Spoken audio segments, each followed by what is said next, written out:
जय जय जगन्नाथ महाप्रभु की जय हो। आज महाप्रभुंकर गोटे अनुभूति कहबी। सब भक्त मान मोर कोटि कोटि प्रणाम। नीलाद्रौ शंख मध्ये शतदल कमले रत्न सिंहासनस्थं सर्वालंकार युक्तं नवघन रुचिरं संयुक्तं जाग्रजेन भद्राय वामभागे रथचरणयुतं ब्रह्मरुद्रेन्द्र वन्द्यं देवानां सारमीशं स्वजन परिवृतं ब्रह्मतारुं स्मरामि दारु ब्रह्मं नमामि।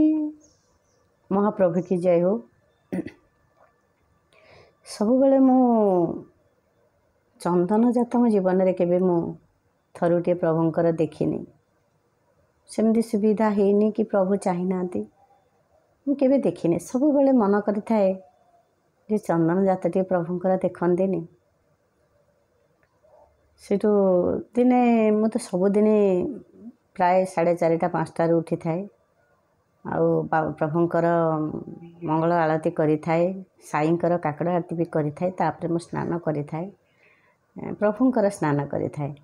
तेणुक मु सबुबले 4:30 5टारू उठिकी ही मु मोर नित्यकर्म सारी प्रभुंकर सेवा करने को आसी थाए। दिने चिना माटी गोटे बाबू ठाकुर आनी मु सबुदिने जेहेतु काठ जोटा निम काठ आम बहु दारूरे होती तो सबुबले गाधुआ हेनी।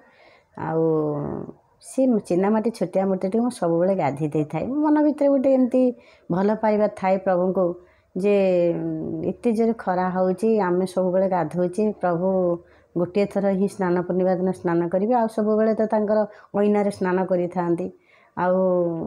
एमती कौन मोर मो भावना मु प्रभु को गाधे दे थाए। सबुदिन गाधे दे थाए। प्राय 15 वर्ष है से मूर्ति गाधौं। आज नुहे कि बेसी है बोधे। से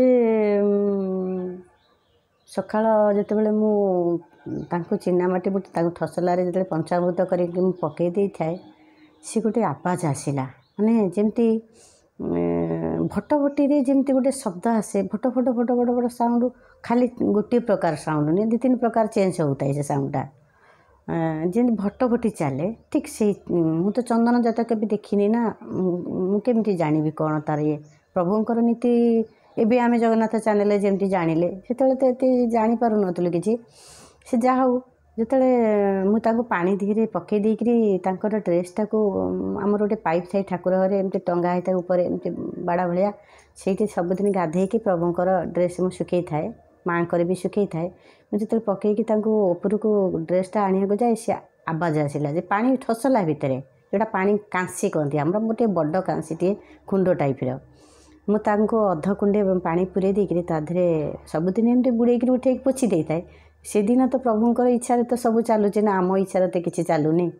मु तो कहती मूर्खटाए मु तो जानी प्रभु मोर अणनिश्वासी हो जाती कि कौन मोर ज्ञान भी ना मुझे पकई देके जस्ट एमती हाथ बढ़े कपड़ाटा आनी से तो कई पिला घरे न था से सब दो पुओ मोर हस्टेल था बाबू तक शोई था मुझे एकाटिया ही उठी थाए।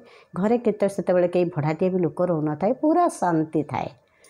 आउ एत रात्रि कौटी भी लगे कि ना साउंड बोली कि ना सब कई कड़े शोचती माने आमर पाखापाखि लोक जे पड़ोसी सब शोचती कहार आवाज ना कि से जो साउंड एत जोरे गर्जन से ठाकुर घरे हेले मु आश्चर्य हो गली। मु कहली ये पानी कंसी भितर इमिति कौन भड़ भड़ भड़ भड़ शब्द एत जोरे साउंड मुझे कहली क्या कहले तो कहीं विश्वास करेनि।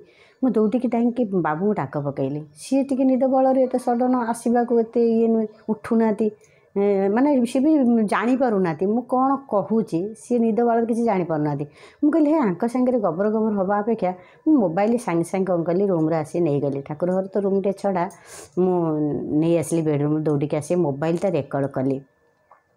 ଯେତେବେଳେ ରେକର୍ଡ଼ କଲି ମୁଁ ସେ ମୋବାଇଲ ଭିତରେ ପ୍ରଭୁଙ୍କୁ ଦର୍ଶନ ହିଁ କରୁଥାଏ। ମାନେ ଶବ୍ଦ ତ ଭଡ଼ ଭଡ଼ ଭଡ଼ ଭଡ଼ ତାଙ୍କ ମାନେ ଯେମିତି ଝରଣାରେ ଯେମିତି ପାଣି କଳକଳ କଳକଳ ଶବ୍ଦ କଲେ ଭୁଡ଼ି ଭୁଡ଼ି ଭୁଡ଼ି ଭୁଡ଼ି ଶବ୍ଦ ଖାଲି ସେ ଠସଲା ପାଣି ଠସଲା ଭିତରୁ ହେଉଥାଏ। ମୁଁ କେମିତି ସେ ମୋବାଇଲ ଦ୍ୱାରା ମୁଁ ପ୍ରଭୁଙ୍କୁ ଆଉ ରେକର୍ଡ଼ ଯେହେତୁ କରୁଛି ତାଙ୍କୁ ଆଉ ଡାଇରେକ୍ଟ ଦର୍ଶନ ନ କରିକି ମୁଁ ମୋବାଇଲ ଭିତରେ ଦେଖୁଥାଏ ପ୍ରଭୁ କି ଲୀଳା କରୁଛନ୍ତି। ଏତେ ଜ୍ଞାନ ଶୂନ୍ୟ ମୋର, ମୁଁ ବିଶ୍ୱାସ କରିପାରୁନଥାଏ ଏଡ଼ିକି ଟିକେ ଚିହ୍ନାମାଟି ଇଏ ପୁଣି ଏତେ କଳା ଏମିତି କହୁଛି।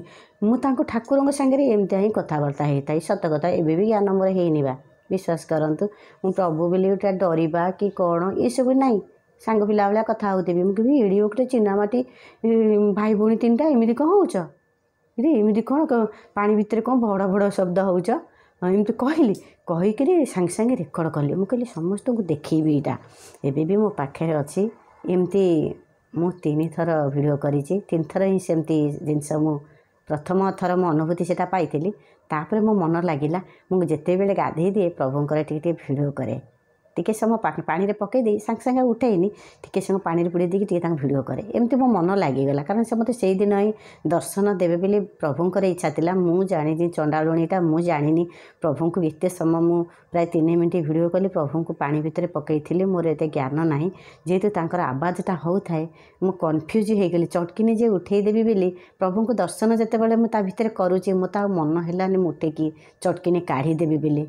ପ୍ରଭୁ ମୋତେ ତାଙ୍କ ସମୟ ଅନୁସାରେ ମୋତେ ଦର୍ଶନ ଦେଇଛନ୍ତି। ମୁଁ ମୋ ମନକୁ ମନ କେମିତି କାଢ଼ିବି, ସେ କିଛି ଲୀଳା କରୁଛନ୍ତି। ସେ ଯେଉଁ ଲୀଳା ବିଶ୍ୱାସ କରିବେନି, କେତେ ଲୋକ କେତେ କଥା କି ମେସେଜ୍ କରିବେ, କାରଣ ଯିଏ ପ୍ରଭୁଙ୍କୁ ଅନୁଭବ ନ କରିଛି ସେ କେମିତି ଜାଣିବ ପ୍ରଭୁଙ୍କର କ'ଣ ଇଏ। ଆଉ ତାଙ୍କୁ ଯିଏ ଏତେ ଭାବ ବୋଲି କହନ୍ତିନି, ଭାବରେ ବୁଡ଼ିଲେ ଯେ ପ୍ରଭୁ ଦର୍ଶନ ଦେବେ। ମୁଁ ବି ସେଦିନ କିଛି ଏତେ ଭାବରେ ନଥିଲି, କିନ୍ତୁ ମୁଁ ମୋର କର୍ତ୍ତବ୍ୟ ହିଁ କରୁଥିଲି। ଭାବରେ ଥିଲି ମାନେ କ'ଣ ନା, ମୁଁ ରାତିରୁ ଉଠିକରି ଯେଉଁ ମୁଁ ମୋର କର୍ମ କରୁଥିଲି, ଯେ ଆମେ ଟାଉନରେ ରହିଛେ କେହି ଦେଖିବେନି, ଆମର ଯେତେବେଳେ ଇଚ୍ଛା ହେଲା ଉଠିବା, ଏଇସବୁ ଧନ୍ଦା ମୋର ନାହିଁ। ଆଜ୍ଞା ମୋର କେହି ବି ନାହାନ୍ତି, ଟାଉନରେ ମୁଁ ରହିଲି ବି ସୁଦ୍ଧା, କିନ୍ତୁ ମୁଁ ମୋ କର୍ତ୍ତବ୍ୟ ହିଁ କରିଥାଏ। ସବୁବେଳେ ମୁଁ ଶୁଭ ମୁହୂର୍ତ୍ତରେ ବ୍ରହ୍ମ ମୁହୂର୍ତ୍ତରେ ସ୍ନାନ କରିଥାଏ। ତାପରେ ମୁଁ ନିତ୍ୟକର୍ମ କରିଥାଏ, ଘର ଝାଡ଼ୁ କରିଥାଏ। ଆଗ ସ୍ନାନ କରେ, ତାପରେ ମୁଁ ଝାଡ଼ୁ କରିଥାଏ। ଏଇ ନିୟମଟା ମୋର ପ୍ରାୟ ଛୋଟବେଳୁ ଅଛି, ଆଜି ନୁହେଁ। ବୋହୂ ହେଲା ପରେ ପୁଅ ବି ଆସିକରି 25 ବର୍ଷର ମୋର ପୁଅ ହେଲାଣି, ଇଞ୍ଜିନିୟର ଗୋଟେ। କିନ୍ତୁ ଆଜି ପର୍ଯ୍ୟନ୍ତ ବି ମୁଁ କେବେ ମୁଁ ନିଜକୁ ବୁଢ଼ୀ ଭାବେନି କି ମୋର ବୟସ ହେଉଛି ବୋଲି ଭାବେନି। କିନ୍ତୁ ମୋ ପ୍ରଭୁ ମୋତେ ଏମିତି ରଖିଛନ୍ତି, ଆପଣମାନେ ଯେମିତି ଦେଖୁଛନ୍ତି ମୁଁ ସେମିତି। କାରଣ ମୁଁ ସେଇ ଭକ୍ତି ହିଁ ଥିଲା, ଯେହେତୁ ମୁଁ ପ୍ରଭୁଙ୍କୁ ସମୟ ଦେଇକି ସ୍ନାନ କରି ଆସି ପ୍ରଭୁଙ୍କୁ ଉଠେଇଥିଲି, ତେଣୁକରି ପ୍ରଭୁ ସେଇ ଭକ୍ତିଟା ମୋର ଦେଖି ମୋତେ ଦର୍ଶନ ଦେଇଥିଲେ। ଆଉ ମୁଁ ଯେ ଏତେ ବଡ଼ ଜ୍ଞାନୀ ନୁହେଁ, ମୁଁ ସବୁବେଳେ ମୂର୍ଖଟା, ମୁଁ ଟୋଟାଲ୍ ମୂର୍ଖଟା। ମୁଁ କେବେ ଜ୍ଞାନୀ ନୁହେଁ, ମୁଁ କେବେ ଏତେ ଭକ୍ତି ମୋତେ ଆସେନା। ମୁଁ ସବୁବେଳେ ପ୍ରଭୁଙ୍କୁ ସବୁବେଳେ ଶରଣ ପଶିଥାଏ। ପ୍ରଭୁ ମୁଁ ମୂର୍ଖଟାଏ, ମୁଁ ଗରିବଟାଏ, ମୋତେ ଆପଣ ସବୁବେଳେ ଟିକେ କୃପା କରିଥିବେ। ମୋ ସଂସାରକୁ ସମସ୍ତଙ୍କୁ ବିଶ୍ୱର ମଙ୍ଗଳ ସମସ୍ତଙ୍କୁ କୃପା କରିଥିବେ। ସମସ୍ତଙ୍କୁ ଯେତେ ଦୁଃଖୀ ରଖି ଏମିତି ସବୁବେଳେ ମୁଁ ଡାକିଥାଏ। ମୁଁ ନିଜସ୍ୱ ପାଇଁ ମୁଁ କିଛି ବି ମୋ ଜୀବନରେ କିଛି ମୋ ପାଇଁ ମୁଁ କିଛି ମାଗିନି ଆଜ୍ଞା, କିଛି ବି ମାଗିନି।